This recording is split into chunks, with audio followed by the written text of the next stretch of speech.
Assalamualaikum warahmatullahi wabarakatuh. Video kali ini kita akan membahas resiko gagal bayar atau telat bayar di aplikasi pinjaman online Bantu Saku. Ya, pinjol Bantu Saku kalau kita cek di list daftar fintech di OJK, itu dia masih terdaftar dan statusnya masih pinjol legal. Oke, pinjol legal berarti kita harus berhadapan dengan berbagai resiko galbay pinjol legal terbaru lainnya. Sama seperti pinjol-pinjol legal lainnya, tentu Bantu Saku tentu memiliki resiko-resiko yang hampir sama, hampir serupa.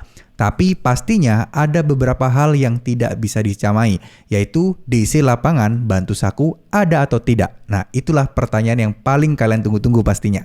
Nah, oke, kita akan mulai dulu deh. Mulai dari awal ketika kalian telat bayar atau gagal bayar di Bantu Saku, apa sih yang terjadi? Biasanya ketika teman-teman itu sudah mendekati jatuh tempo, maka teman-teman akan mendapatkan banyak telepon, penagihan, pengingatan, atau mungkin ya semacam kayak pengingat lah kalau kalian sudah harus membayar per tanggal berapa.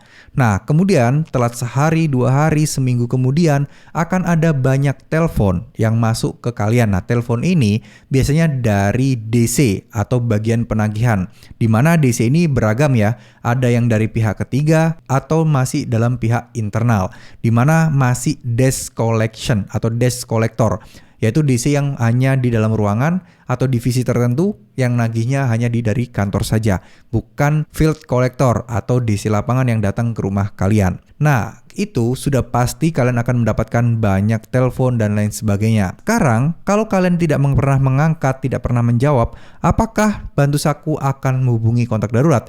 Jawabannya kemungkinan besar akan menghubungi kontak darurat, di mana mereka kesulitan menghubungi kalian, maka kontak daruratlah yang dituju, yaitu untuk mengetahui keberadaan kalian, ingin dibantu untuk penyampaian, dan lain sebagainya. Nah, di samping itu tentunya kan ada denda keterlambatan, karena nggak mungkin pinjol itu nggak ada denda jika terlambat, ya. Ini pinjol yang konvensional ya, bukan pinjol syariah. Saya rasa pinjaman online syariah menurut akadnya harusnya nggak boleh deh ada bunga. Nah, ini beda.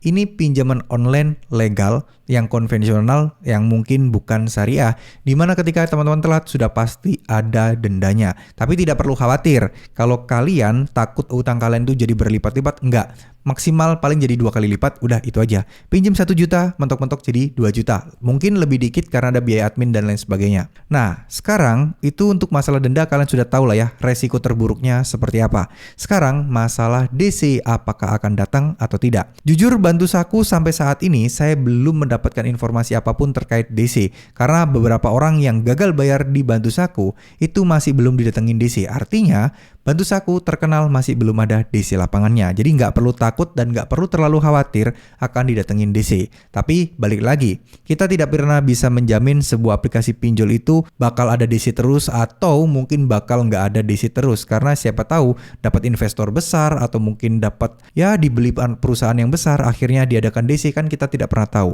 Karena tentu saja biaya untuk menggunakan DC itu sangatlah mahal. Ya, bayangkan satu kota kalau cuma satu DC yang galbay banyak, kapan tuh selesai DC buat nagih ke semua? Nah, itu adalah logika dasar di mana kita sebenarnya tidak perlu takut DC Bantu Saku bakal datang ke rumah kalian. Nah, mungkin perlu diketahui lagi, selain itu juga akan ada kemungkinan slik OJK. Memang sih dulu Bantu Saku ini tidak masuk slik OJK karena memang pinjol nggak bisa langsung menuju ke slik OJK, tapi kalau sudah bekerja sama dengan bank digital, maka pinjol tersebut sudah bisa masukkan ke slik OJK. Jadi dengan kata lain, anggap aja semua pinjol legal saat ini bakal masuk ke slik OJK. Jadi cuma segelintir aja pinjol-pinjol yang nggak masuk slik OJK karena memang mereka belum bekerja sama dengan bank digital. Nah, karena belum bekerja sama dengan bank, bukan bank digital aja ya, bisa bank konvensional. Yang penting bank, mau digital atau enggak, yang penting ada kerja sama dengan bank, itu mereka bisa melaporkan ke slik OJK. Nah, kedepannya di tahun 2023 ini udah ada wacana, mau data pinjol sama OJK akan diminta untuk terintegrasi, di mana OJK langsung dapat updatean real time, di mana kalau kalian telat bayar atau gagal bayar. Oke, masalah bayar-bayar seperti ini, kalau memang tidak ada uangnya, terus bagaimana? Kan kita nggak bisa bayar bukan karena kemauan kita, tapi memang kondisinya tidak memungkinkan untuk membayar. Oke, solusi yang paling benar adalah ya udah galbaikan aja. Mungkin ada beberapa yang solusi semacam pinjam dulu ke tetangga, pinjam dulu ke keluarga, sama aja kalian akan ngutang-ngutang juga. Ya, kalau memang ada keluarga kalian yang mau minjemin dan menutup utang kalian, ya silahkan, itu jauh lebih baik.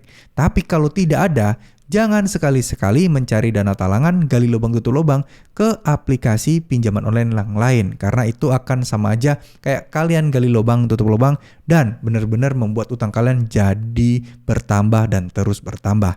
Kalau memang ada keluarga yang bantu ya nggak apa-apa, sehingga kalian terhindar dari bunga dan lain sebagainya. Tapi kalau nggak ada kalian paksakan untuk ke pinjol lain, itu yang akan jadi masalah. Oke, semoga video ini bisa bermanfaat. Semoga teman-teman bisa ada gambaran resikonya apa aja, sehingga teman-teman tidak kaget ya, tidak stres menghadapi teror-teror DC yang terus mengganggu kalian. Nah, semoga teman-teman nggak kaget, sehingga teman-teman bisa bersiap lebih dan lebih lagi ke depannya. Ya, tetap tenang, insya Allah semuanya akan berlalu. Semoga kalian dilimpahkan rezeki agar bisa membayar semua hutang-hutang kalian. Amin amin ya robbal alamin. Terima kasih. Wassalamualaikum warahmatullahi wabarakatuh.